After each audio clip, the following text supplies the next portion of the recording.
So everyone and welcome to Physicam Academy. तो आज हम डिस्कस करने वाले हैं CSIR नेट फिजिक्स का जो फिजिकल साइंस का पेपर होता है उसके बारे में।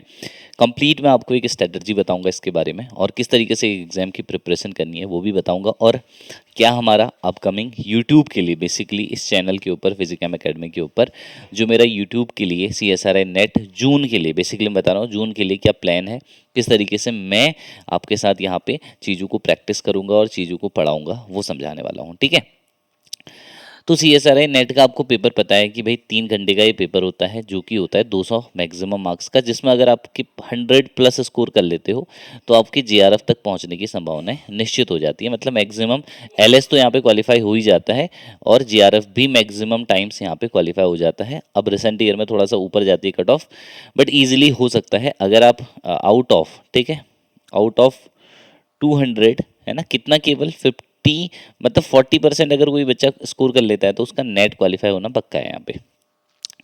तो CSIR नेट के अंदर देखो 3 सेक्शन होते हैं, आपको पता है फिजिक्स केमिस्ट्री मैथ्स में सब में, पार्ट ए, पार्ट बी और पार्ट सी। ठीक है, तो CSIR नेट में जो हमारे सेक्शंस होते हैं 3 होते हैं, कौन कौन से, पार्ट ए, पार्ट बी और पार्ट सी।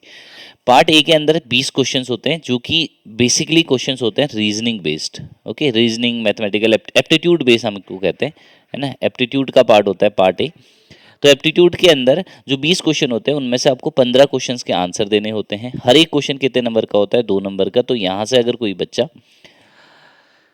सारे क्वेश्चन सही कर लेता है तो ये 30 मार्क्स यहाँ से इजीली अटेंड कर सकता है। तो 30 मार्क्स नहीं भी अटेंड कर पा रहा है तो मैं आपको कहूँगा कि प्रीवियस, इसके लिए क्या करना है, कुछ ज़्यादा मेहनत नहीं करनी है। जो पुराने सालों के क्वेश्चन पेपर है, यानी कि 2010 से लेके 2021 तक के जो नेट के, है ना, फिजिक्स के, केमिस्ट्री के, मैथ्स के जो क्वेश्चंस है उनका पार्ट ए सॉल्व कर लो। ठीक है, मैं इसकी प्रैक्टिस कराऊंगा आपको पार्ट ए की, है ना।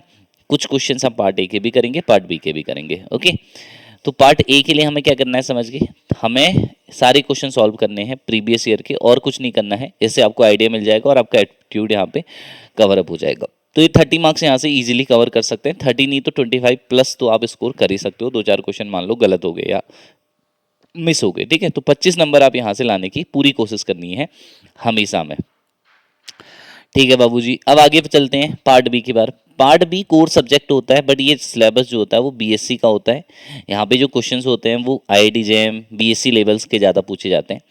तो पार्ट बी में 25 MCQs होते हैं। ठीक है, हर एक क्वेश्चन कितने नंबर का होता है, 3.5 मार्क्स का, और you have to answer any 20 question. तो 20 अगर इंटू 3.5 अगर हम करें तो ये जो सेक्शन होता है ना, कितने मार्क्स का हो गया हमारा, 70 मार्क्स का हो गया। ओके, 70 मार्क्स का हमारा क्या हो गया सेक्शन, जो हमारा बी है, क्योंकि 20 क्वेश्चन करने हैं ना इसमें, तो 20 क्वेश्चन करने कैंडिडेट रिक्वायर टू, तो 70 मार्क्स में से कुछ नहीं तो 40 तो स्कोर करा ही जा सकता है इजी तरीके से, तो है ना। अगर सही तरीके से स्ट्रैटेजी बनाई जाए और क्वेश्चंस को अटेम्प्ट करने की इजी सेक्शन रहता है तो मैक्सिमाइज करो। 50 भी कर सकते हो, कोई दिक्कत नहीं है। तो 50 ये हो गए, 25 ये हो गए, तो 75 तो आप ऐसे ही पहुंच गए इजीली। अब आता है पार्ट सी, कोर सब्जेक्ट होता है, MSc लेवल के प्रॉपर एडवांस के क्वेश्चंस होते हैं यहाँ पे, है ना। एडवांस सेक्शन जिसको हम कहते हैं, यहाँ पे क्वेश्चंस 5 नंबर का एक होता है। लेवल थोड़ा सा टफ लेवल आप कह सकते हो कि होता है, एग्जाम में अटेम्प्ट करना इतना इजी नहीं रहेगा तुम्हारे लिए।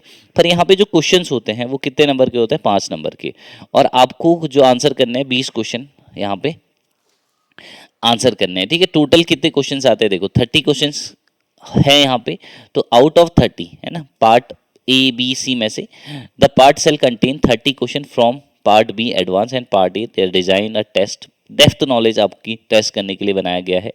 ठीक है, तो कितने questions answer, a candidate shall require answer any 20 question. Okay, the total marks allotted to this section is 100 out of 200। तो कितने क्वेश्चंस आपको करने हैं, 100। ठीक है भाई, समझ रहे हो, तो 100 क्वेश्चन ये हो गए, मतलब 100 मार्क्स के करने हैं, 20 क्वेश्चन करने हैं। तो 20 100 में से बहुत कम आते हैं यहाँ पे क्वेश्चन, 30 to 40 आप मैं मान के चलूँ कि ये आपका स्कोर रहने वाला है यहाँ पे। तो ओवरऑल मुझे जो टारगेट करना है वो 100 प्लस स्कोर करना है। ठीक है, ये सेक्शन समझ गए। फिर आते हैं CSIR नेट, यानी कि काउंसिल फॉर इंडस्ट्रियल रिसर्च जो होती है ना, साइंस इंडस्ट्रियल रिसर्च के लिए जो काउंसिल होती है, इसका फुल फॉर्म होता है CSIR का, नेट का। देखो एक यूजीसी भी होता है ना, बहुत बार आपको कंफ्यूजन होगी। यूजीसी नेट होता है, यूनिवर्सिटी ग्रांट कमीशन भी नेट का पेपर कराता है, पर उसमें फिजिक्स का उतना, साइंस के जो सब्जेक्ट है उनके लिए CSIR नेट होता है, ठीक है। बाकी जो ह्यूमैनिटीज, कॉमर्स या कोई भी अदर सब्जेक्ट होता है उनके लिए यूजीसी नेट पेपर कराता है, एनटीए, दोनों पेपर एनटीए ही कराता है। ओके, ऑनलाइन पेपर होता है, ध्यान रखिए ऑनलाइन होता है तो रिजल्ट बहुत जल्दी आ जाता है, कोई दिक्कत नहीं है। अब बात करते हैं यहाँ पे रिसेंट ईयर में जो ट्रेंड रहा है। देखो जून 2021 तक जो ट्रेंड रहा है उसमें सबसे पहले आपको जो बुक्स पढ़नी है वो मैथमेटिकल पढ़नी है, क्योंकि 8 से 9 क्वेश्चन यहाँ से एवरेज आ रहे हैं। फिर आपको क्लासिकल मैकेनिक्स पढ़नी है, ईएमटी पढ़नी है, क्वांटम पढ़नी है। देखो इतनी बुक्स अगर कोई बच्चा अच्छे तरीके से कवर अप कर लेता है तो उसके, मैं ओवरऑल 7 क्वेश्चन लगा रहा हूँ, 28 क्वेश्चन तो आपको ईजिली यहाँ पे मिल जाएंगे और अच्छे क्वेश्चन मिलते हैं, ठीक है, लॉन्ग आंसर के फॉर्म में। इलेक्ट्रॉनिक्स मुझे पर्सनली नहीं, बहुत इंटरेस्ट नहीं आता है, ठीक है, आप ये पढ़ सकते हैं इलेक्ट्रॉनिक्स। बाकी एटॉमिक मॉलिक्यूल, कंडेंस, ये सारी चीज़ें मैं आपको पढ़ाऊंगा, ठीक है। साथ साथ हम यहाँ पे प्रिपेयर करेंगे चीज़ों की, साथ साथ चीज़ों को सीखने की कोशिश करेंगे। डेली आपको 1 to 2 आवर लेक्चर मैं कोशिश करूंगा 2 घंटे की लेक्चर लूँ, नहीं भी ले पाया तो 1 घंटे की लेक्चर मैं पक्का डालूंगा, जिसको आप लाइव मेरे यूट्यूब चैनल पे देख सकते हो, ठीक है। रिकॉर्डेड मैं यहाँ पे डाल दूंगा प्रॉपर प्लेलिस्ट के साथ, और इन्हीं को मैं अपने ऐप पे भी डाल दूंगा। जैसे मैं पढ़ाऊंगा तो वो लेक्चर हमें मेरे कहाँ पे मिल जाएगा, तो मैं ऐप पे मिल जाएगा। जैसे मैं 10-12 लेक्चर के बाद जो लेक्चर्स है वो ऐप पे डालूंगा, ठीक है। फिजिकल एकेडमी का नीचे डिस्क्रिप्शन बॉक्स में मिल जाएगा तुम्हें ऐप का लिंक। तो कोई भी डाउट हो तो प्लीज़ नीचे कमेंट सेक्शन में पूछ लेना, है ना, इससे related. Thank you and have a nice